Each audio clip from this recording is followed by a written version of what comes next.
welcome to Ride with Deacon. This is your host, Deacon. So today I'm going to be going over the GoPro Hero, or the GoPro Fusion 360 camera. I already did a review on it. I might just delete that review because after using the camera some more, I've kind of learned some new things about it that make me like it a little bit better than I did in my prior review. So I'm going to start out with what I like about this camera. The 360 footage is actually pretty damn good. It automatically edits out what's underneath the camera, and it stitches together the two sides, the two camera angles really well. So it looks like one continuous 360 footage. There's an occasional line that you can see, but the line's really not too big of a deal, and you can kind of angle the camera so that the line is in an area of the shot that you're not going to use. So it does a good job for a 360 camera.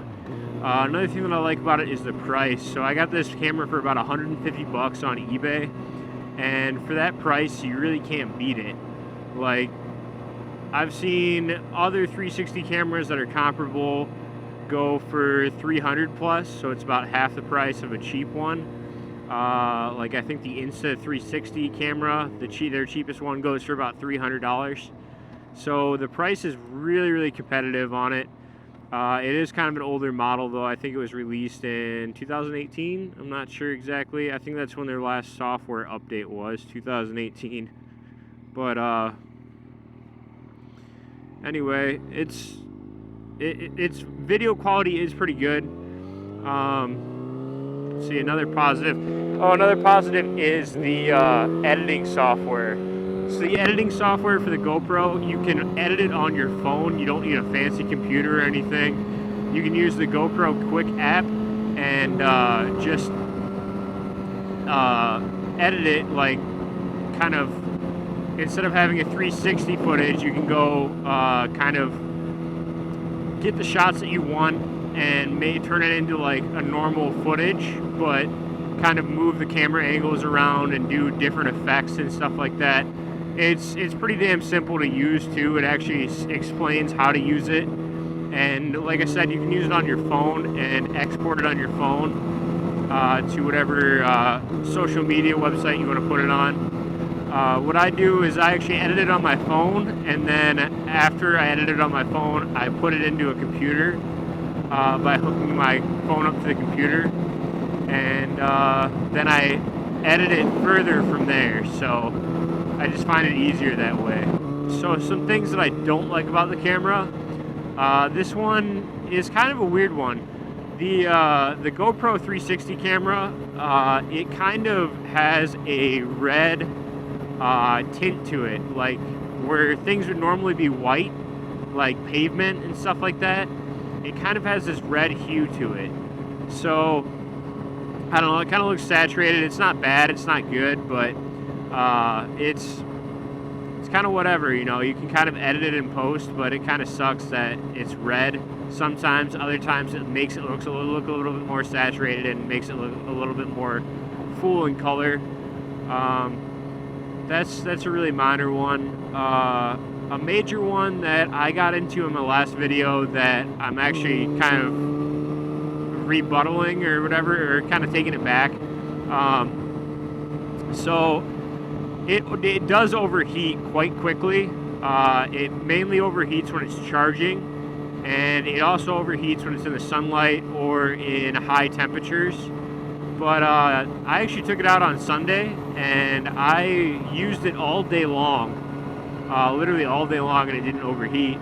Granted, it wasn't a sunny day on Sunday, and it also wasn't a very warm day. It was probably like 60, 70 degrees at the high. So that could be why it didn't overheat. I've had problems with it overheating before, and that is a negative. It does overheat, and when it does overheat, it kind of messes with the footage, so that you either can't export it or it will just shut the camera off entirely. I've had it overheat in as quick as like 10 minutes, and it takes quite a while to cool down. But like I said, I used it all day on Sunday. I mean, I turned it off every once in a while, but I think I got clips that were as long as like 30 minutes long, and it wasn't even overheating. But again, it was kind of a cooler day. It wasn't sunny, so I guess it does serve a purpose, but the overheating is kind of something that you got to keep in mind. You got to use it in cooler temperatures. There's actually a little hack that I saw on YouTube about it. You can just plug it into an external battery and take out the battery out of the battery door and leave the battery door open, and it's supposed to cool off the unit quicker. But then you kind of get the cord from the external battery in the picture, which doesn't look as good, but you can do that. So let's see if I'm missing anything. So, another thing I like about the camera is the ease of use. So, like I said, you just have to hit that red button. You can have the little screen right here facing towards you, so you can see how long your footage is. You can see battery level. You can see all that stuff. For motovlogging, it makes it extremely easy when you can see a window like that, just so you can kind of monitor everything without having to constantly pull out your phone and check the battery life. Another thing that I forgot to mention is with the GoPro app, you can actually use it to get a live view of the video that you're taking, which is extremely useful if you're trying to figure out like what shots are going to work and which ones aren't.